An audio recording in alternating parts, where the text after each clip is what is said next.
Great. So we've got everyone now. So we'll get underway. Apologies for the delay there. So today, well, firstly, just appreciate everyone taking the time out today.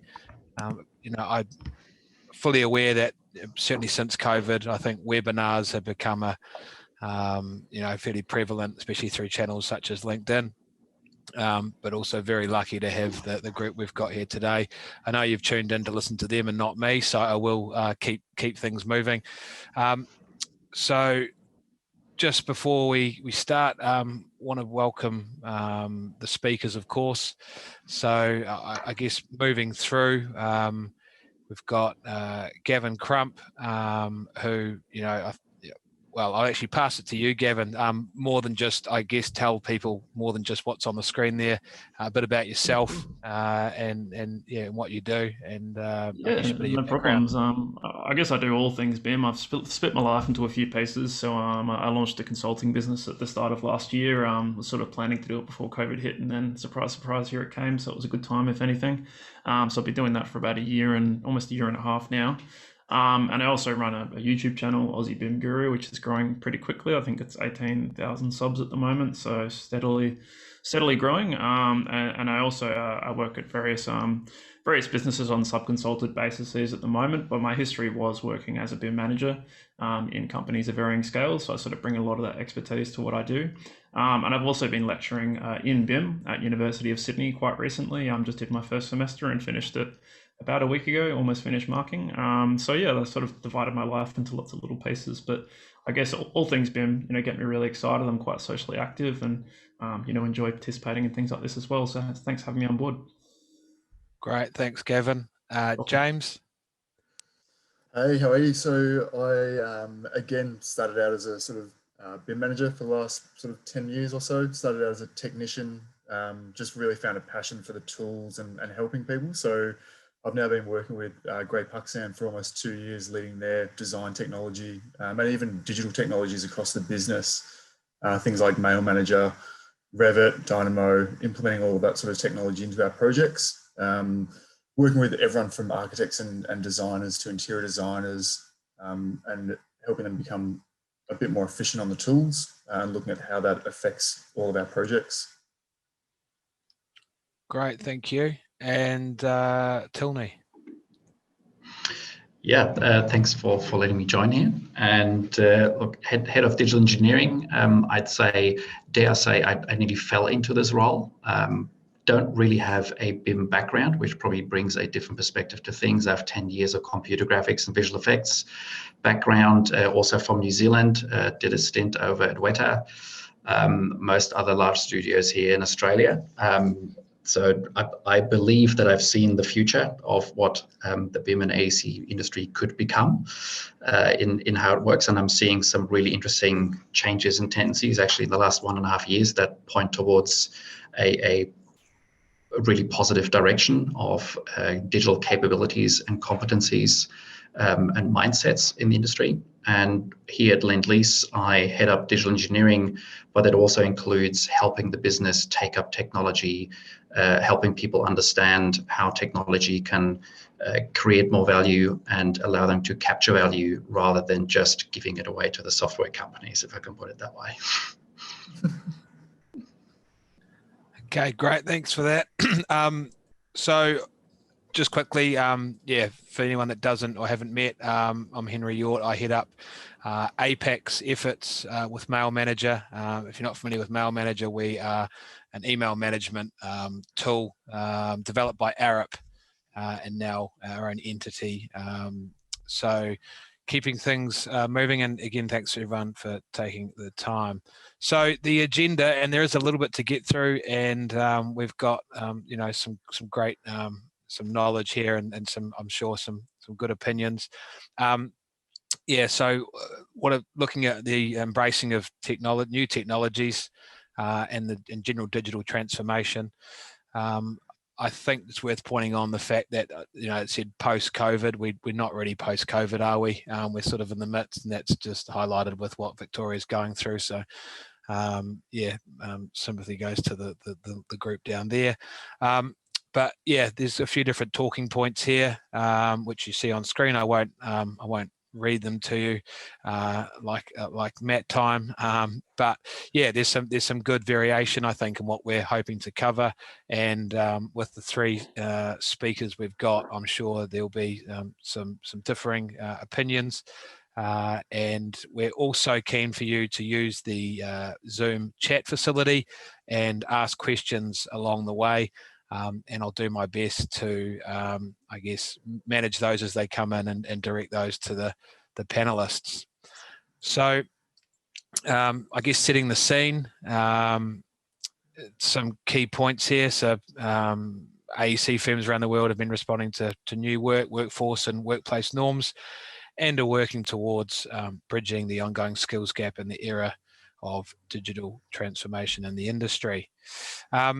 I guess that first point or points, I think keeping some order initially until it might break into an all-out discussion. We'll start with Gavin, touching on maybe some of the points that we've got on the screen. Sure. So I guess this is mostly about transformation and how the industry has responded to being forced to shift how they work, essentially. Probably one of the biggest changes that I've seen in regards to transforming how we work is that we're relying a lot more on cloud technology and collaborative platforms that force us to not only collaborate externally, but also internally. I think that was probably one of the biggest responses I saw, at least initially, when people worked from home. Most people found out pretty quickly that VPNs don't always work that well. Sometimes we do need more effective platforms that are more established. Having said that, VPNs are good from a security perspective in a lot of cases, so I did see that used for some part, but we saw a big move to, say, platforms like BIM 360, Aconex, Asite, platforms that are more involved with establishing something closer to a common data environment. And as a result, I also saw clients get more involved in those platforms as well, because there were less in-person meetings. VCs are a little bit harder to see what's going on in the project all the time, and I found that VCs clients didn't necessarily enjoy them as much as being more immersed in the project from what I saw and what I heard about.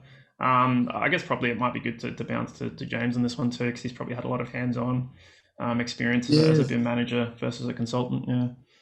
I think you sort of just touched on it before. I think the what I've seen definitely is talking about VPNs and different platforms is, I think it's actually brought people's thinking so far forward about where is my information stored and how do I access it. And I think when we're talking about information storage or data storage, multiple platforms, whether it's on-prem servers like OneDrive, cloud, all these different areas, it's actually put a lot more, not pressure, but I think it's definitely brought the IT team into the conversation more than ever before. And I think what I've actually seen is business partners and leaders actually probably paying a little bit more attention to the yearly budgets. I know a lot of our guys have been signing off on their budgets at the moment, actually looking at where we're spending the money and how we're spending it, and are we actually getting the best value for money in terms of like continually pushing money into platforms that we might not be using the entire platform, or we're using several platforms. So streamlining what we're using and how we're using it has been of a huge focus for us. Definitely. Yeah, and also consolidating some functions into multiple places into one. I saw a lot of companies got more dedicated towards building up things like their SharePoints and storing more things on platforms like Teams, even if they're not necessarily always the best places to store them from every aspect. Just noticing a more focused company effort to bring some of those company functions together, I guess, into one. So HR, marketing, some of those got a bit more closely connected. Yeah, it hasn't just been project based for us. We've definitely been looking at platforms from a project point of view, but from a business intelligence or a business structure, we've been investing just as much time and effort there to say, hey, is our digital footprint as sort of clean and as structured as it could be? And if it's not, where can we actually start to get some clarity and a bit more structure or framework around how our business is operating? Because I think, as all of us to some extent would have experienced sort of this time last year when we went first lockdown, everything sort of really just had to jump the bridge in terms of platforms and digitization. That I think now, 12 months on, we've sort of everyone was pushed into that scenario of going onto Teams and Zoom and all those sorts of things, and AConnect or BIM 360.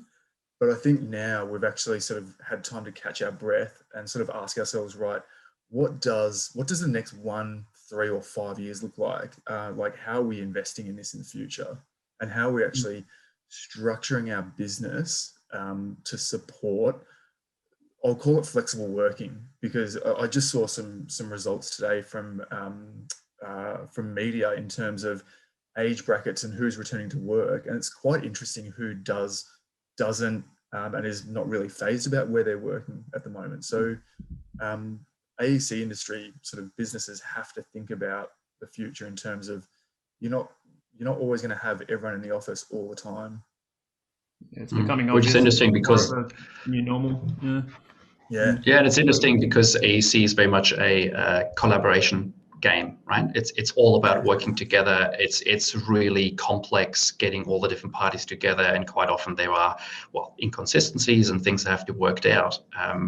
That is now the new norm. So what I've seen here was really interesting. We had prepared, let's try out the BIM 360, whether we can get the whole design department working offline. Let's take 3 days. Well, the 3 days turned into a whole year, right? And it just sort of worked. But what the whole drive for me, and what I'm hearing from you as well, is, and maybe that's what I alluded to before, is this is now raised that the whole AEC industry is now becoming, that people have to face becoming tech companies.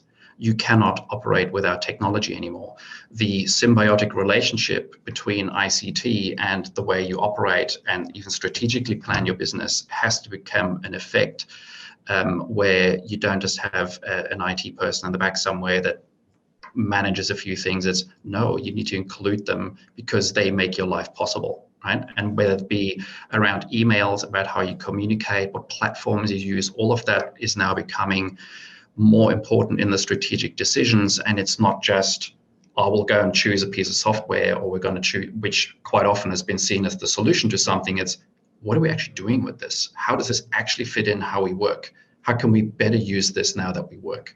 So one of the core transitions I've seen is that project teams here were forced to go from the very linear process of how we do AEC in design and also throughout the construction process to, well, if we're now using platforms like BIM 360 or Revistu or other collaboration platforms, we can work non-linear. What does that mean for our processes? What does that mean to us signing off certain things? So that is really interesting in helping the business and helping people navigate some of those challenges of, we have to work differently, and now contemplating on a step back on how can we work differently, and what skills and capabilities do we really need in order to thrive in the future. And I think there'll be a shift in the industry of where value is created and captured from what was happening before COVID. There's definitely a shift away from the concept of data dumps, I guess, is sort of maybe what you're alluding to there, that we're seeing more constant feedback from the model and the drawing environments, where we're seeing more regular updates and almost live updates sometimes, depending how. And data hygiene. And it's one of the key things we've identified is data hygiene around. Everybody talks about, you've got your rules and you've got your specifications and all those things. We're having 100 projects running at the same time and a relatively small digital engineering team. We need to make sure the right data comes through. The industry hasn't really even looked at that.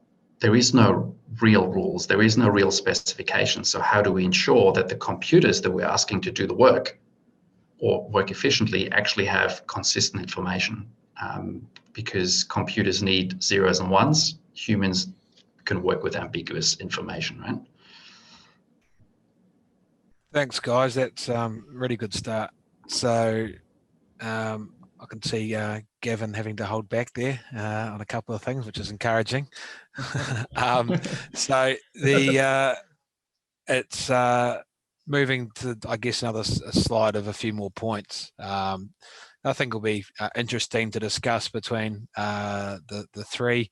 I might even chip in if I feel like I've got anything valuable to add. So look, embracing new technologies, we're talking a lot about that.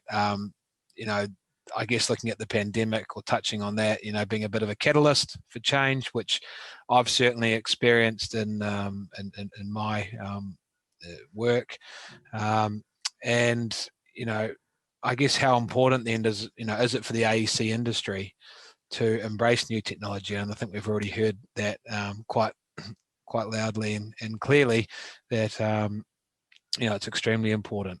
So maybe I guess opening the floor again back up to you, Gavin, if we can keep some order. If we don't, then I encourage that as well, because it may well go that way. Gentlemen, we'll figure it out. I guess I thought of starting just with it's a pretty brutal point, but it's a pretty true one, in that, like, as a consultant, I get to see pretty much the best and the worst of the industry, because everyone approaches me with different problems and coming from different degrees of digital adoption. Obviously, bigger companies, they'll see more mature clients, more mature consultants. I see a pretty big spread. So it's been interesting to see that the quality between the people working the best and most collaborative ways to the ones that are maybe a bit behind is really starting to become quite obvious now that that the expectations are raising from an industry, but also from a client perspective. So I have actually worked with some clients and rejected some clients that come to me with jobs that I can tell that they're behind the eight ball big time now, because they weren't ready for something like this, or they weren't working in a way that fostered collaboration on either not only cloud platforms, but just thinking remotely and working more collaboratively throughout the project, rather than just coming together for design reviews or something like that. So it's become quite obvious to me that we are seeing some people really shoot ahead of the pack, and others are either staying where they are, which is naturally going to put them behind, or people just know they're behind and they've just settled for doing warehouses or shopping centers, or the types of projects you work on change as well in those situations. Do you think I've been thinking about this the last few weeks actually, do you reckon we might see sort of a case of the digital haves and the digital have-nots? Like I'm sort of seeing, and speaking to a few people in the industry, like they'll sort of say, well, our consultants aren't using this type of technology, whether it's a BIM platform or some sort of software or CDE. So if they're not using it, they don't want to spend the money on it. Well, we can't really push it. Whereas other companies, sort of at maybe the larger scale, are just like, well, we see the value, we'll invest in it. And I just wonder if we'll see maybe a diverging of maybe companies based on who's willing to back technology and who's not so willing. Yeah, for sure. I think they will just wither and die. You go. Yeah, you go. Yeah, I agree. They're either going to die or die a slow death, I guess.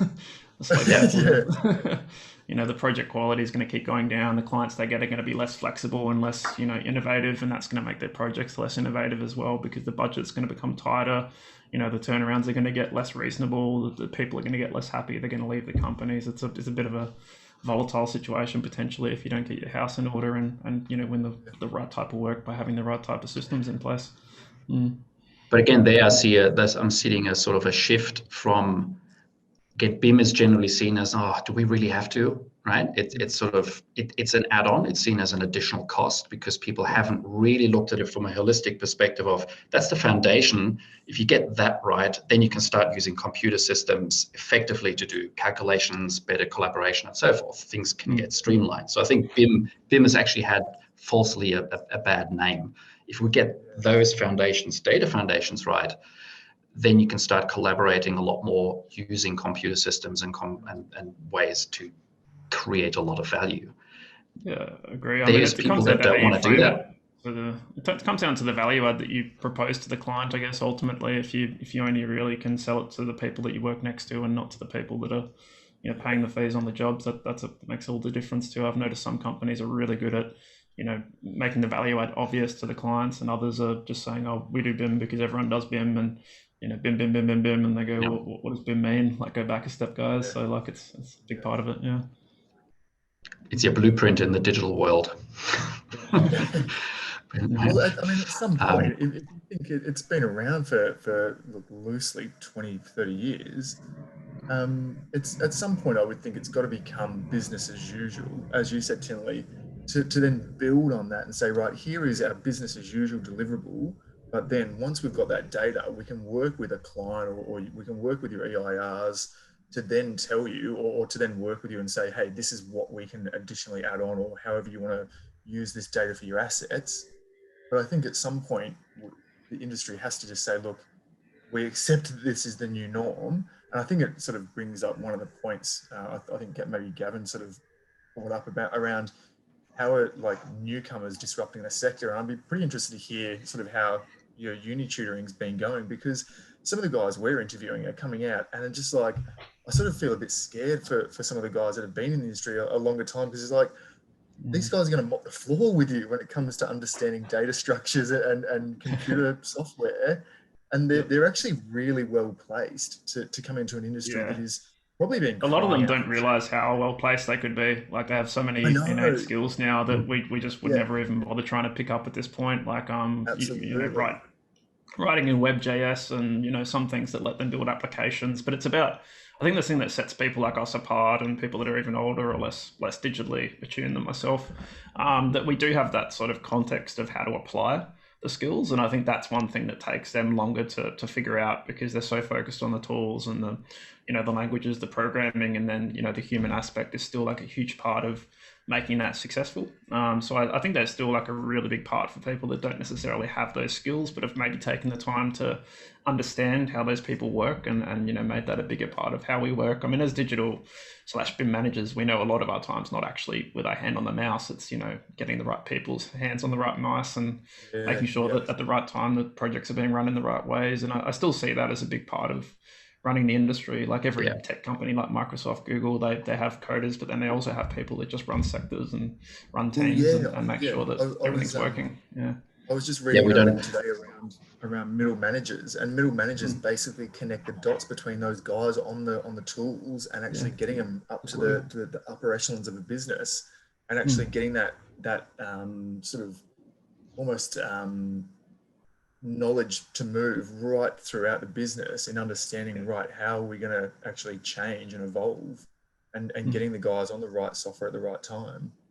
Yeah, it's a huge part of it. And I think what I see there as well is that we probably need to get to a stage where the BIM manager or the digital engineer isn't seen as the interface to a computer, where quite often people come in who don't want to embrace it, or just don't have the time to embrace working in these new tools, to just go, oh, can you quickly do this and this for me, which is actually disabling, right? So that's one part. The other part I see is I think there's a huge opportunity for the business or the AEC industry, probably especially the architecture industry, to review how can they continue to add value. So traditionally they've been squeezed, right? Squeeze out of the market and do less, or get less and less of the overall pie.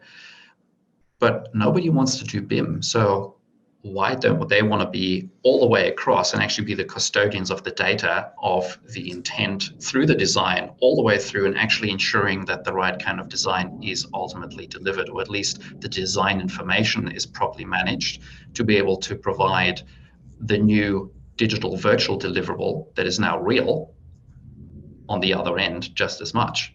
For me, there's an opportunity in the market that could readily be embraced by the architectural kind of fraternity. Is that what you call it? I think so. Yeah, what do we call ourselves? Not sure these days, the herd.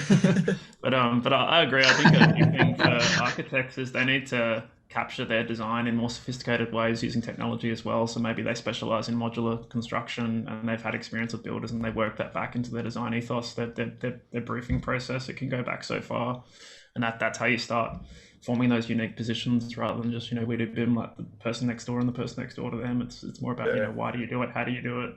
What's your point of difference? Yeah. So I agree. So I guess remote working and rebuilding after the pandemic, a few other points here.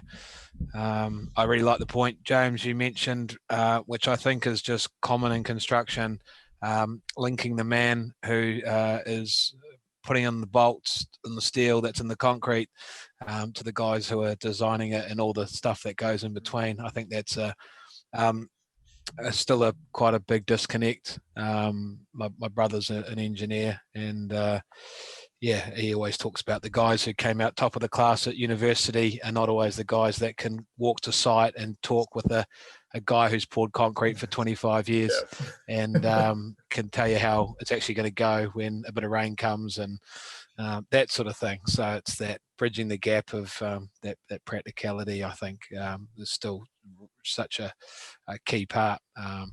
So no, enjoyed that. So this is more, I guess, around the remote working aspect. Will work from home, or I guess the adage continue. I know it's brought a lot of companies, not just in the AEC sector, but more broadly out of the wilderness in terms of technology. You've heard a lot of stories around teams being, rolled out in days when there was a 6-month rollout plan, and I was, I guess, one of those companies that experienced that, and it sort of worked quite well. As a jumping in the deep end, so to speak. But if I look at myself personally and speak to colleagues, and it's not for everyone, at least not entirely. I think that interaction with people has really, I think, come to the fore with the pandemic. So, I guess touching on that, and then a bit more on the technical side, further down the page, avoiding fragmentation, the Speckle versus Excel. I'm interested to hear that one. And we've actually doubled up on one of the bullet points there, so I'll have to give marketing a clip around the ear for that. But I'll pass over to you guys. Really keen to get your thoughts on some of these points.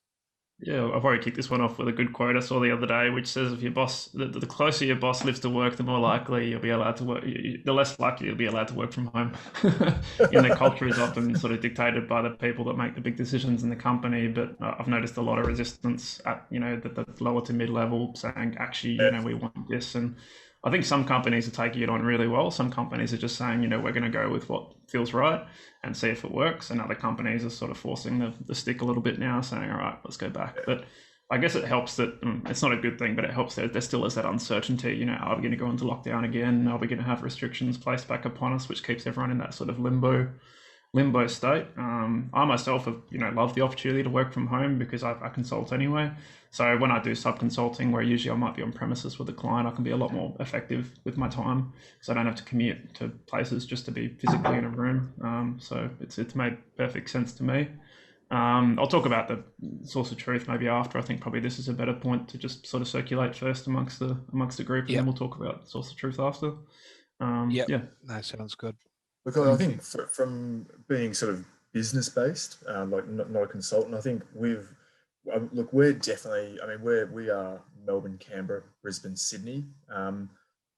3 of those studios, bar Melbourne, are obviously Brisbane's almost back 5 days a week. Sydney are sort of 4 days a week. So we've sort of taken an early adopter. That was sort of late last year, where we were sort of early adopting getting people back into the office because we noticed the craving for human to human interaction. Look, Teams and all your online platforms, they did the job and they continue to do the job, but people were just craving that face-to-face communication. And I think, Tylney, you touched on it before, like we are such a collaborative industry across all sectors that we need to get around a meeting, and sometimes we need to get around a table and discuss what's going on a project, or what are we agreeing to, or what the design is, what's happening with the design. So I think, look, work from home, that's just going to be interchanged with flexible working in the future. I think it'll always continue, and I think companies are probably struggling at the moment with their policies around that and developing that, because you'll find that, I don't know, maybe your older workers with kids or whoever might want to be a bit more flexible. The younger guys who are wanting to build a personal brand and actually build their reputation in a company might want to be back in the office more than being at home. So it's got to reflect the intergenerational mix in a business. But I think that will continue for quite some time. Yeah, and I think that choice always brings, complexities into things, right? So the working from home, obviously everybody was from home. LendLease being a safety first culture, it's all around safety. So as soon as there's something, we essentially make sure that it's all safe. we're finding it's very much horses for courses. So there's people definitely craving, wanting to come back. That's quite often the younger generation who were living on their own for a whole year and couldn't really interact with someone. The water cooler conversations just simply don't happen if you're working from home. However, we're kind of seeing people are going towards 3 days in the office, 2 days at home, where they're blocking that time at home and going, I'm working 8 hours, I'm super productive, I'm not taking the 2 hours of commute into it and getting that done.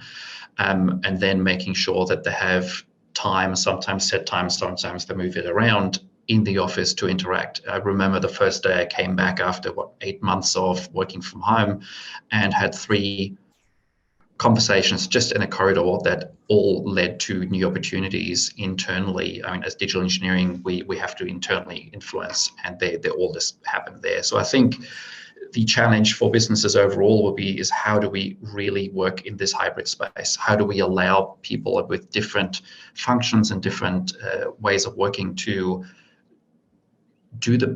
use the best opportunities that they need at that time? So I think that hybrid will stay, and that will be a real challenge around being a real estate company. What does that mean for office spaces? What does that mean for commercial going forward? Right now, I think companies are making people want to come back, everyone, because that's what they've invested in for the next 2 to 3 years on their lease contracts. Or what happens when they come for renewal? That's certainly a question that companies like LendLease or other real estate companies are looking at. What does this do to our life and how we work and how we are productive and creative? It's been interesting to watch companies sort of claw back some of those rituals that the remote working took away, like the Friday drinks are, just re-emerging in offices, and some of those things that we haven't had for a while. So I do miss those. When I've worked in offices, I can imagine those social happenstance moments are still really important for team building and culture building. Like you said, just running into people in the corridor and creating opportunities. Like it's harder to do that in Teams or Zoom, and we all get a bit teamed out sometimes, I'm sure too, staring at webcams. But we have and we still have to be really mindful that just like Melbourne just had a lockdown, we might have to literally at the drop of a hat go back into a lockdown and continue working for 2 or 3 weeks, or forbid for several months. I don't think COVID is something that's going away at the moment. It's something we need to deal with, and technology is really, really good at doing that. It just hasn't got that interactive people kind of component to it. It's all very planned. I think also the flip side of that coin, when we're talking about associated challenges in technology, as a design technology manager, I'm sort of managing upwards of 30 softwares. If we're looking at sort of RTV tools and Enscape and Revit, like Revit just released a software patch for 3 of its versions about 3 weeks ago, and we are struggling with how we push that out to 130 computers, 70 of which right now are in lockdown, and they're over VPN in Melbourne. So how do we actually make sure that the software is up to date? And if we're collaboratively working while some of us are in lockdown, if we've got staff working on a project and they're working from Melbourne, Sydney and Brisbane computers or hardware are easy to get to and update, but the ones VPN, like if we've got to roll out a new version of Revit that's sort of 7-8 gig, how are we going to do that over sort of VPN connections when we're in lockdown? So we are, and I'm really interested to see if you guys have had any experience of this, but we're struggling with how we manage that, because there's a lot of softwares that are, I mean, even at the moment, you'll see Windows updates popping up in your system tray almost daily to deal with cyber attacks and all this sort of stuff. It's a nightmare. I can see why they're doing it, but it's really hard to manage. Yeah, I was talking to someone at a firm the other day, and I won't say who they are just in case this is like their company secret, but I know that for a fact that they're literally remoting into every computer physically still in the office, and their IT manager comes in and physically just works on some of the machines because it's just so much easier. Or they run PowerShell or something like that to know the machines are always on and always accessible, and they might run it at 2 a.m. Just run a quick check to make sure there's been no action on the computers for the last hour. So some people are using, a sort of so dumb it's smart solution sometimes to manage some of those deployment challenges, because, if you have to work entirely through web platforms for some of those things, that, it's quite a sophisticated setup to make that, autonomous or easily manageable or trackable. So I have heard of some interesting hybrid approaches people take. Yeah, wow. Yeah, and I think that sort of raises the point there, the effect of hybrid working, security, remote access. That's a huge component, we have a lot of clients that are increasing their security requirements. And I dare say that digital security requirements are way higher than the, got plans in the front of my ute kind of requirements in the analog world. But I'd be interested to hear how you guys deal with that. So we're certainly, while we have a big company and we're dealing with that relatively well, there's still challenges, and it is at the forefront of our mind. So safety and security certainly big parts of what we look at and how we deal with that. Yeah, I mean, there's a certain degree of trust you have to place in your employees for how they behave in these scenarios, right? You've still got things like flash drives that are very hard. You know, you can set up policies and things like that to liably cover yourself, at least vicariously, but you still put a lot of trust in how people behave and training people, giving them exposure awareness training. Just, you know, don't open bad emails because there's so many of those bouncing around now. We sort of rely on the company's integrity as well as the people's integrity for how they work. Just to bring it back to a point earlier, this is sort of just out of interest for me, really. Might not relate as much to you, Gavin, as the others, but we talked about I think there's a real drain on doing back-to-back video conferencing meetings. I do a lot of it, and I'm just as exhausted or more. You know, might not move for 6 hours and you're just completely drained, as opposed to 6 face-to-face meetings in the past. You can sort of tune out and I almost think it's tougher, but at the same time, I haven't driven half an hour, 45 minutes, or got the train or whatever it might be. So the question and where I'm taking this is, you know, has this created greater efficiency, even though we've got the struggles of pandemic, rollout of technology, having to make sure people have the right, you know, facilities and peripherals available to them at home? But once that is in place, and the fact I can actually have a meeting finish, I think Tylney came straight out of a meeting to join this. He couldn't have done that maybe a couple of years ago. That this wouldn't have been something you'd even consider. So for the bigger companies like LendLease and Puksand, you know, do you think you're seeing, you know, gains in efficiency because of that?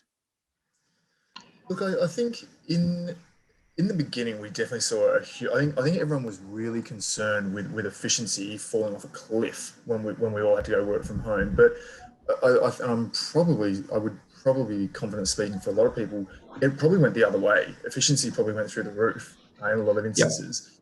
Yep. A year on now, I think we're probably back to a baseline. I think, look, people, as you said, like going from back-to-back meetings is a drain. I've got to give myself 20 minutes to sit there and look at my inbox after this and actually filter out what I need to look at.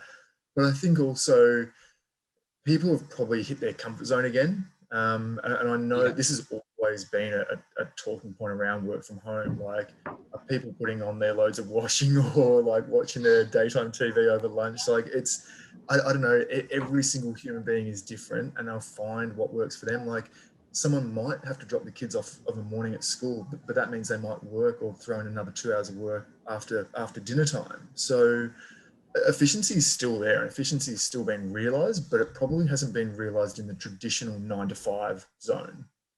It's been realized probably in like a 12-hour window, 6 to 6 or 6 to 10 p.m. or something. Because I think the flexibility has just made, and I think we touched on it before, because of this flexibility of working from home, people aren't, we sort of say, look, can you try and be online in this window? I mean, especially for myself, I love being online super early in the morning. But there's no one to answer their phone if I call at 6 a.m. for a help desk ticket. So you got to work in that zone where everyone is around you. And it's like colleagues that are morning people, and some aren't. So I'm a morning person, and others don't really kick into gear till 10, and they're remote and they like working a bit later. So you're dead right about people being very different. Yeah, we have sort of flexible. So we have flexible times as well. So quite often people have on the, it's like, look, I work flexibly, don't expect an email response straight away. Those kind of, if you need a response straight away, this is how you contact me. What we've found is that the productivity actually went up massively in the beginning. And I wouldn't say that it's actually ebbed off. I think people are still looking at, I have my home days to be productive. And you're not there to be presenteeism around 8 hours straight in front. It's if you want to do 3 hours here and then 2 hours there. If you have to go and pick up the kids, then go and do other things. That's perfectly kind of accepted. There is a expectation that, look, if we're having a group meeting, arrange yourself accordingly. Try and be there. It's just like everything else. And the higher you go in management, the more time poor you get, the more people want your time resource. So you kind of have to choose what you attend. But overall, I think it's actually make people more aware about it, about when they're productive. So I'm trialing more and more a work in the morning and make sure I've got meetings in the afternoon, because I can really concentrate and work well in the mornings and those few hour blocks. And then the afternoons I can have some of those interactive meetings, or try and schedule 50-minute meetings instead of 1 hour meetings. So I'm not totally back to back. Yeah, interesting. Thanks for that, guys. Keeping things moving, because I'm just conscious of the time, and it'd be good if we might have some time for questions. But as I say to people, feel free to add those if you have anything that springs to mind. I wanted to make sure we cover off a bit more of the technical stuff left on this particular slide. This is the sort of last few points. So, Gavin, you were keen to just sort of segment the two pieces of what's on screen here. So far away. Sure. Yeah. Do you mean like the restructuring and the source of truth, or those together? Or? Yes. Yeah. So I guess restructuring is a tricky one, because I do know a lot of companies that did actually let go of a lot of their middle managers, or say, oh, we don't need you right now, but come back in 6 months and we probably will. So they had awkward sort of almost fires or half fires. Or redundancies or furloughs, whatever you want to call them, that they're essentially being fired.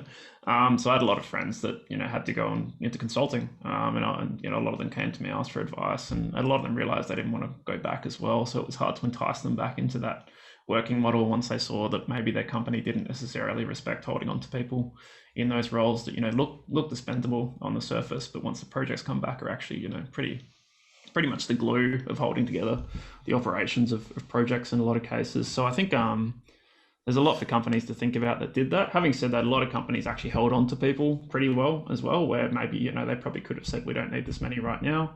Held on to a lot of managers that they knew they'd need once everything was back to normal. So I did see sort of the flip side as well.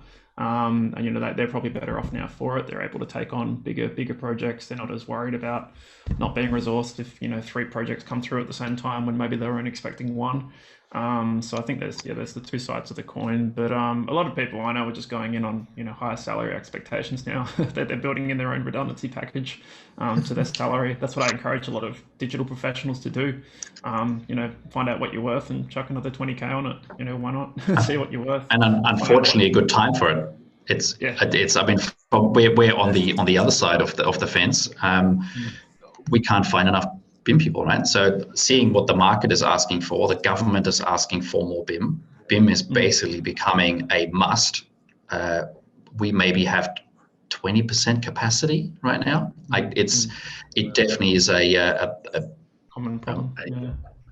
A BIM manager market, and they're as rare as hen's teeth. So we've certainly kept a hold of our team as much as we could, and right now we're seeing demand going through the roof. We've been looking for digital engineering managers for 6 months and haven't been able to find people. It's been so hard for me not to throw myself back at the role as a consultant, especially when I first started up and I was just getting into it, and I was like, I could go back and be a BIM manager before I realized that I could make this work. And I saw the roles, I still see them, and I get so many offers coming through, but it just depends on what you want to do with it. But it's a funny time. So it's almost like in the UK where BIM became so commonplace that it almost devalued the role, but we're seeing sort of the inverse where it's not necessarily expected, so it is that above and beyond still in a lot of clients' eyes. So there's a lot of value in it. Yeah.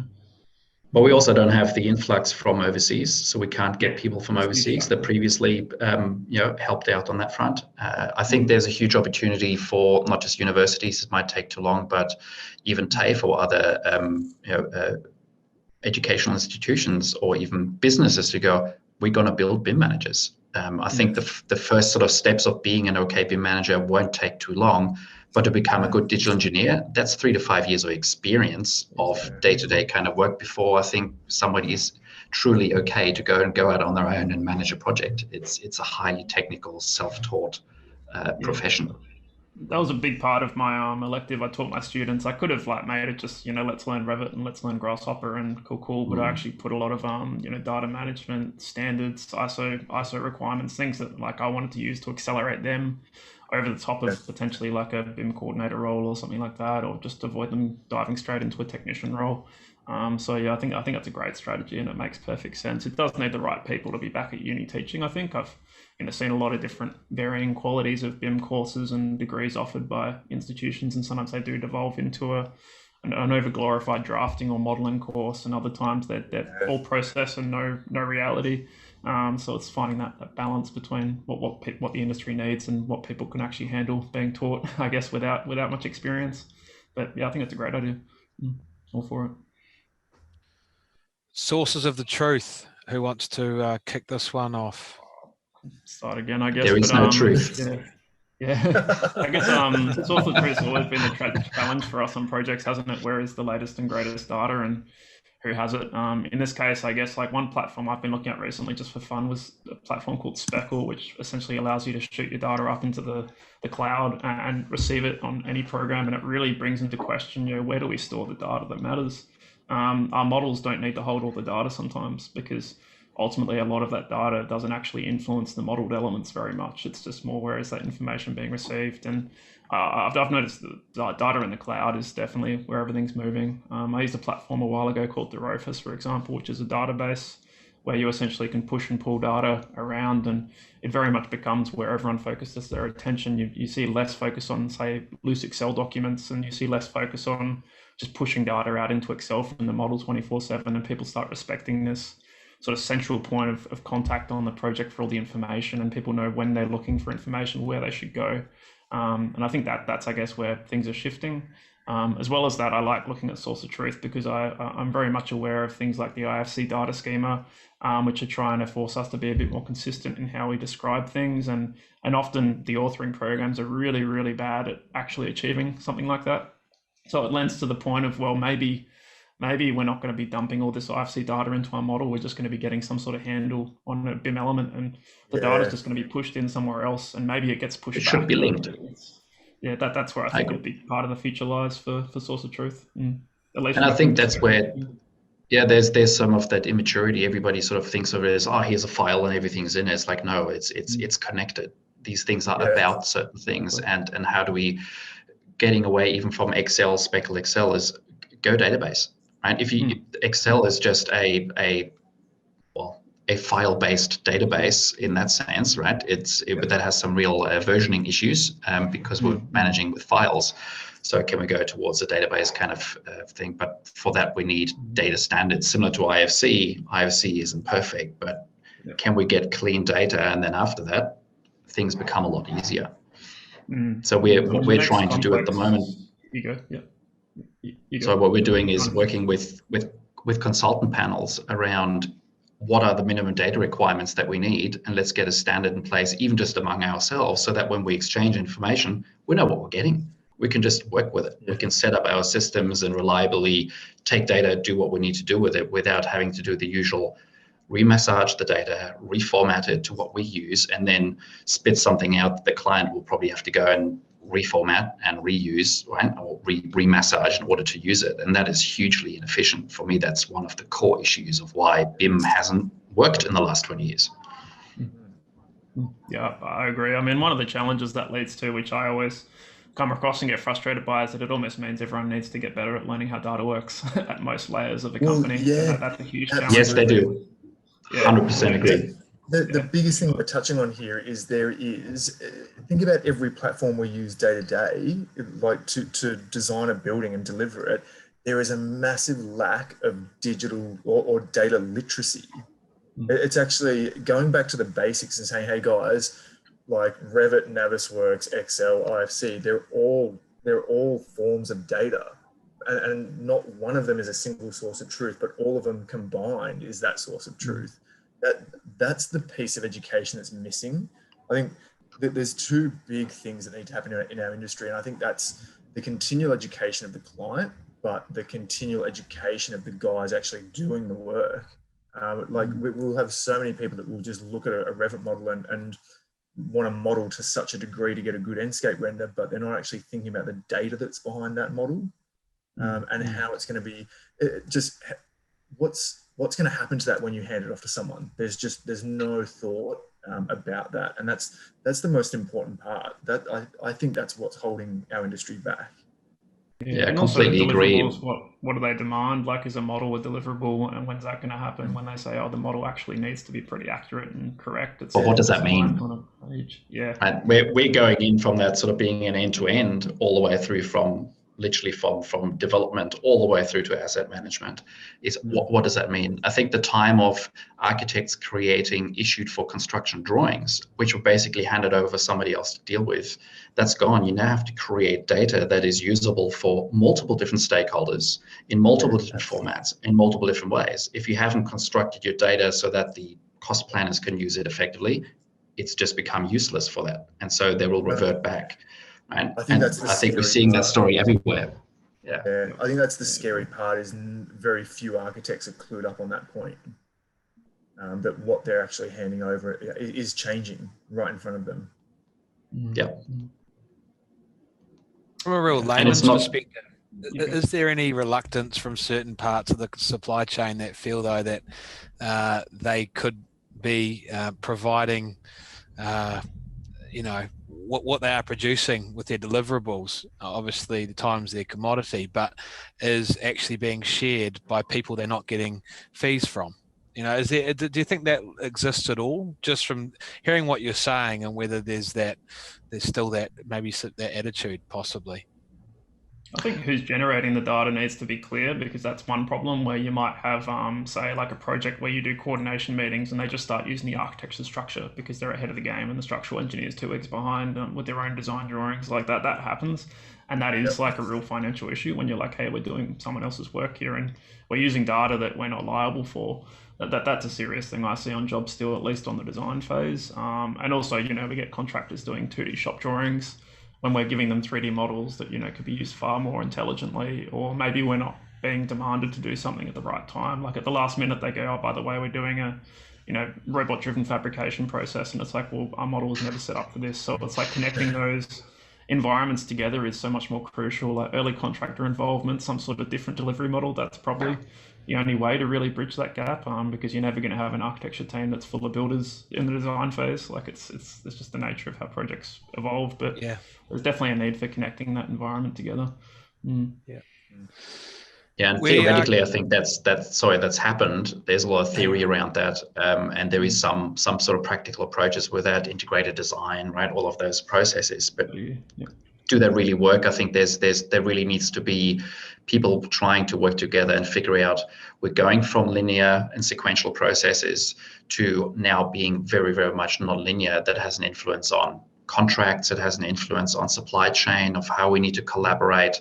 I mean, the vision of VDC is design your building right up front before you put a spade in the ground. You've basically figured out the 3D model that can become the PDF you send to the printer, and the printer's called a construction company that basically just executes it and doesn't do 50% of the design or rejigs it all halfway through, which leads to a lot of the you almost need your builders to be in the design process for that to work, though, because we can't expect 100%. graduates to know how to build a building, because the only things I've learned about construction, I've learned from doing it wrong and going out on site and going, oh, that's how they do it. Like it's like that's how I've learned most of construction as an architect, and it's the only way graduates can learn either at the moment. So there's definitely a need for change in that process. Yeah, and and I think it's not about value separation, which quite often happens in contracts. Is how do we figure out to better share value, so that what you just said, we're looking at the structure right now instead of the architecture kind of drawings, and then there's you're not looking at the right things. Like, how do we actually make that work for people? And that is a real challenge that goes outside of the people who are creating or doing the work, to contractually reviewing, to legally reviewing, what does this new way of working mean? What does it allow us to do, and how do we better capture and split the value that can be created? I mean, I've always hoped to see a bit more action from bodies like the AIA on some of these things as an architect, seeing a bit more, not maybe not legislative, but setting frameworks that become like a good practice rather than just holding award ceremonies every 2 weeks. It's like there's probably a shift in focus needed for our industry where we're sort of missing the point as well. So hopefully that's I guess if anyone's watching that's in there, I'm happy to talk to them about it. But I've always had a bit of a bone to pick with that side of the industry. Sounds like the Oscars. Pretty much, yeah. It's the Oscars. So I guess only actors go and only actors get awards. It's about right. Yeah. Giving architects awards. Yeah. I've probably got myself in trouble there. So we are coming up to the end of the hour. I sort of get the feeling that the three could keep going. When you get a good topic, I'm enjoying it. I hope everyone else is. We've had one comment from Holger, just agreeing with you, Gavin. So pat on the back there. Anyone else got any questions while we've got the guys here? I felt it's been quite an interesting set of discussion points. Some technical, some not so much. So I hope it's appealed to everyone in some respect. The session is recorded, so for anyone that's interested in revisiting this or passing to colleagues that were unable to attend. So yeah, I just wanted to thank the three gentlemen again for taking the time out. Really enjoyed the discussions, the opinions. Yeah, I could certainly listen to more of it, to be honest. The hour's gone very quickly. So if there are no other questions, or you have something retrospectively or want to get in touch with one of the guys, I'm sure they'd be okay with me passing on your email or information. But yeah, thanks again, guys. Really good stuff. And yeah, I appreciate you taking the time. So I'll let you go. We're on the hour. And yeah, I hope everyone enjoyed the session. Thanks very much, thanks everyone. Look forward to seeing you in person events soon, hopefully. Yeah, I'm coming to Sydney. Likewise. Coming to Sydney end of the month, so I'll be in touch to the Sydney base to you guys. Yeah, So. at the very least, we'll probably see you at ANZ Built. So yeah. Yeah. Thanks, guys.